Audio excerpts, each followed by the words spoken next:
Welcome back to AllStarBuzz. Thank you for joining us. Before we start, don't forget to like this video and subscribe to the channel. It really helps us grow. Now, let's begin. I think you'd agree that in part of why he won re-election was because of his promises on the economy. There's a new CNN poll today out that says Americans are not that impressed with how he's handled it so far. It's 56% majority of the public disapproves. That's actually lower, or it's a higher disapproval than it ever was during his first term in office. It's still higher than it ever was with Biden, though. Well, but are we judging him just on Biden's numbers? No, I'm just saying that if you're gonna use numbers, you're using his high number in his first 4 years where we had inflation at 1.4%. It's worse than it ever was during his first term in terms of how they're viewing it. But sure, but he's got to recover from 4 years of Biden.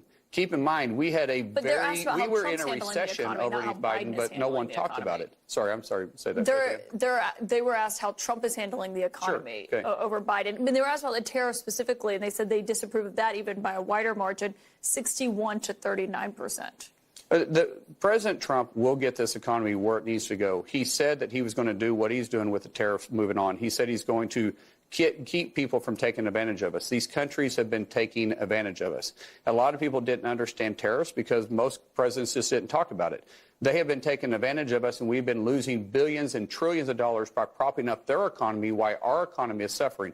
When our economy suffers, then we have to have national debt. Our national debt is climbing. The way to get that solved is we have a growth in our GDP, bring back manufacturing to the United States rather than allow these companies to go into Mexico or go into Taiwan or go into China, make their product from there, their American countries, and turn back around and sell it to us. Okay, well, so you're saying essentially they need to have a little faith in the president and wait for his policies. Speaking of what's happening on the Hill today, Chuck Schumer, the leader of the Senate Democrats, came out and said they have the votes to block the House funding bill that came through from Republicans on that in terms of what that's going to look like. They're arguing because Republicans didn't work with them on this, that they're not going to pass it.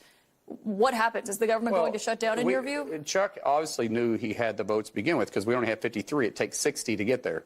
So we don't have 60. You need 8 Democrats to vote with you. Well, we're going to need 8 because Rand Paul's no, so that we have 52, but we don't have 53 Republicans.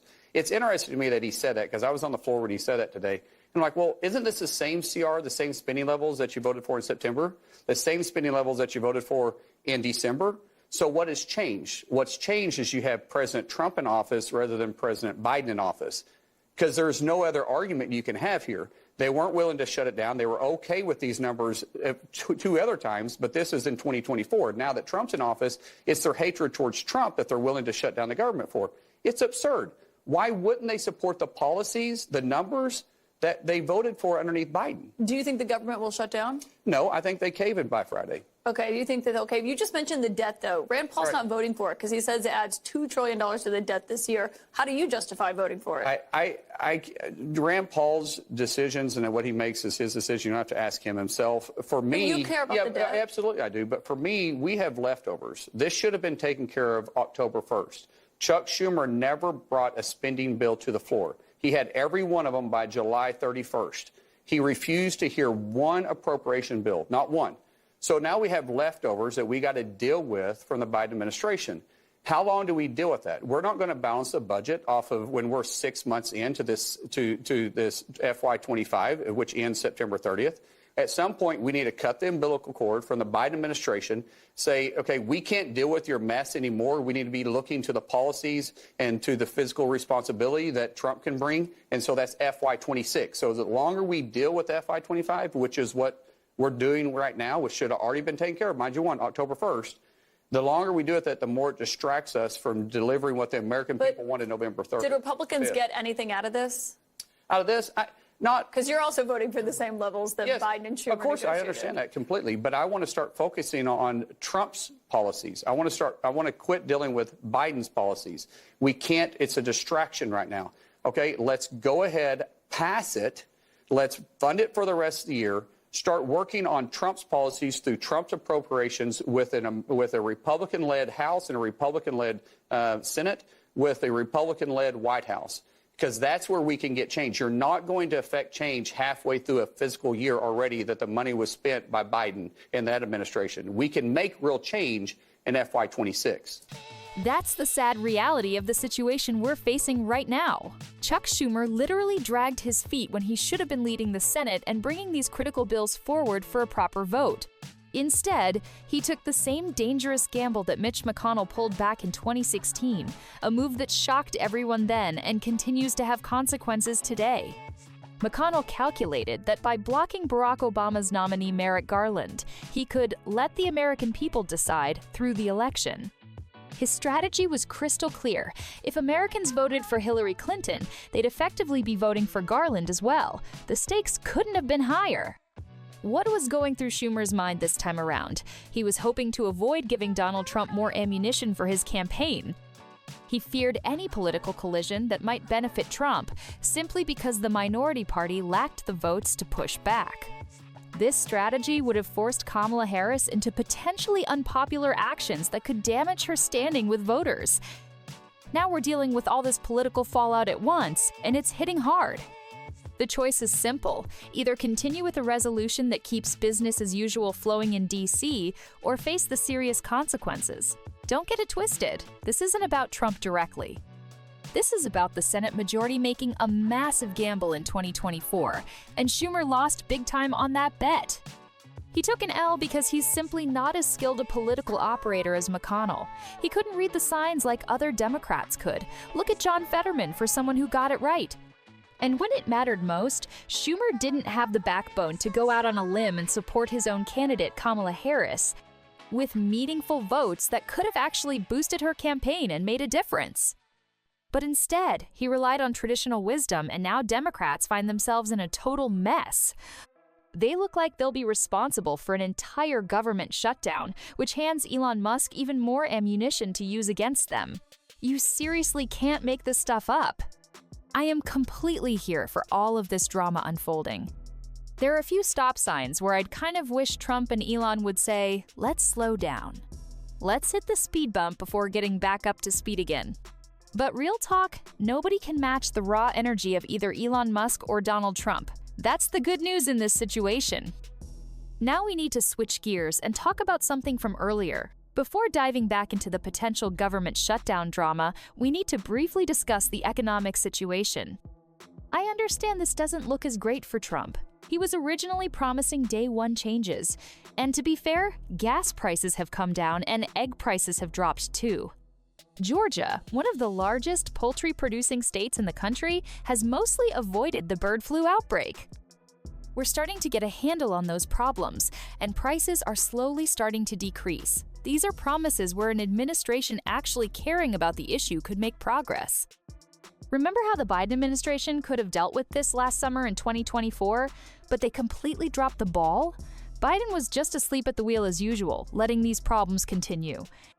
And that's exactly what happens when you let a man that old take the wheel. This isn't some World War II veteran who could drive a tank with precision. This is a man who can barely stay upright on a bicycle without falling over. The economy situation has people on edge, no doubt about it. They're feeling shaky and uncertain about what's coming next. We just witnessed the stock market hit its lowest point in about 4 years. Not quite a crash, but definitely alarming. People are getting nervous about these tariffs and now realize there will be retaliatory tariffs coming from Europe in response. But hold up, you need to remember something important. Europe has been using tariffs to protect themselves pretty much since World War II. Canada and Mexico have been protecting their economies with tariffs too, while we've been playing nice. Now we're finally getting in on that game and trying to level the playing field. We're attempting to fix some of these economic imbalances and get some tit-for-tat going to make some money back for American workers. It's beyond time that the world starts playing fair with the U.S. in global trade. After all, we ensure that global trade keeps moving forward smoothly. Shouldn't we get a few kickbacks from that arrangement? Makes perfect sense. When it comes to kickbacks and the Democrats, though, they're in a seriously tough spot right now. Democrats do have some leverage, at least concerning the potential government shutdown, despite being in the minority position, but they better use it wisely. In order to beat that Friday night deadline and avoid a shutdown, Republicans need all 100 senators to agree on speeding up the process. Republicans also need at least 9 Democrats to overcome any filibuster and push the CR forward, unless someone drops the nuclear option, but that's not likely to happen. Thanks for that little gift, Harry Reid. We'll see today if the Democrats' strategy actually holds up. Senate Minority Leader Chuck Schumer has been pushing for the 11th of April CR, but some say he hasn't officially weighed in yet. Meanwhile, Senate Majority Leader John Thune told reporters he didn't believe Senate Democrats had made a real offer, though he mentioned, "We're open to conversations about amendments. This means the door for negotiation is still open. People are still ready to make deals. This is just the Senate being the Senate." Let's watch this drama unfold. The Democrats' gambit will likely do nothing except delay the decision they've been dreading for so long. They must either shut down the government to stand up to President Donald Trump and Elon Musk's spending cuts, or step aside and let these unilateral government reductions go forward unchecked. That's the definition of being caught between a rock and a hard place. The ball's completely in the Democrats' court now. It's either play by Republican rules while down a player, or basically forfeit the game and let Republicans win for a while. That's the brutal situation Democrats are facing right now, and they absolutely don't want to be there.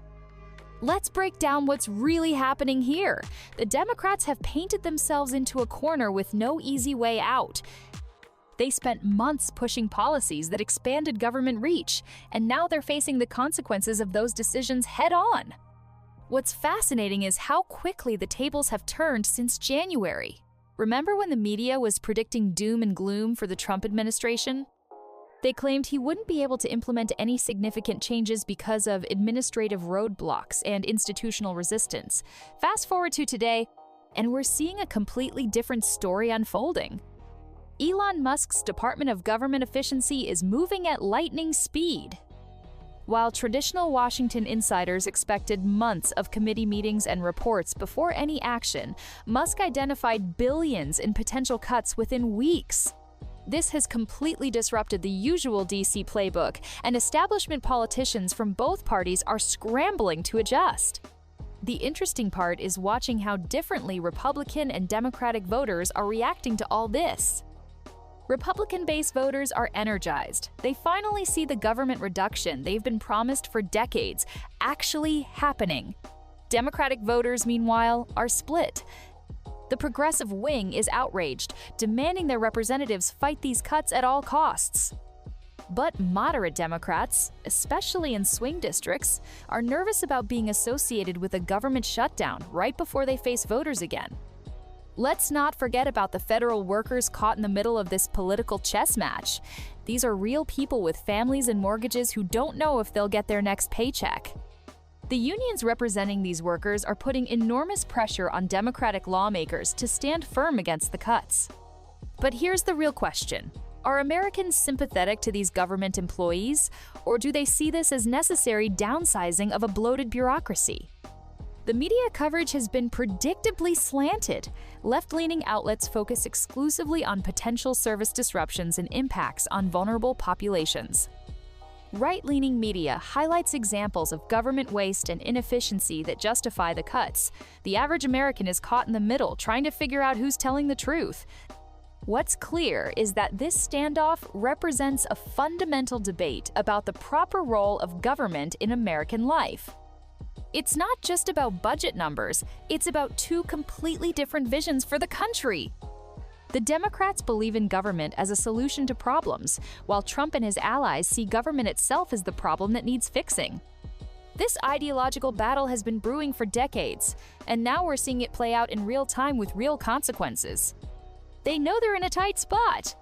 If these cuts continue and the American people look around and think, "Seems like we don't actually need these government agencies after all," then most citizens will just ignore Elon Musk's warnings no matter how you analyze it. And that outcome plays perfectly into several agendas. It's better for the DOGE agenda. It's better for the Make America Great Again movement. It's definitely better for the Shrink Our Federal Government crowd. So yeah, you can bring up Rand Paul and Thomas Massie if you want to, but let's be real about this. These guys have always been consistent in their voting patterns. Their message hasn't changed. Our government's too bloated. We're wasting taxpayer dollars. We need serious reform. So of course they're going to vote no on increasing government spending. The rest of the Republicans are ready to play ball, but I won't criticize Rand Paul or Thomas Massie for sticking to their principles. Democrats, on the other hand, face a critical choice right now. They can either come to the negotiating table and basically admit they've made some serious miscalculations, or they can continue down their current path and watch things get dramatically worse for their party. If you enjoyed the video, smash that like button, subscribe to the channel if you haven't already, and hit the notification bell so you never miss a video. Catch you in the next one.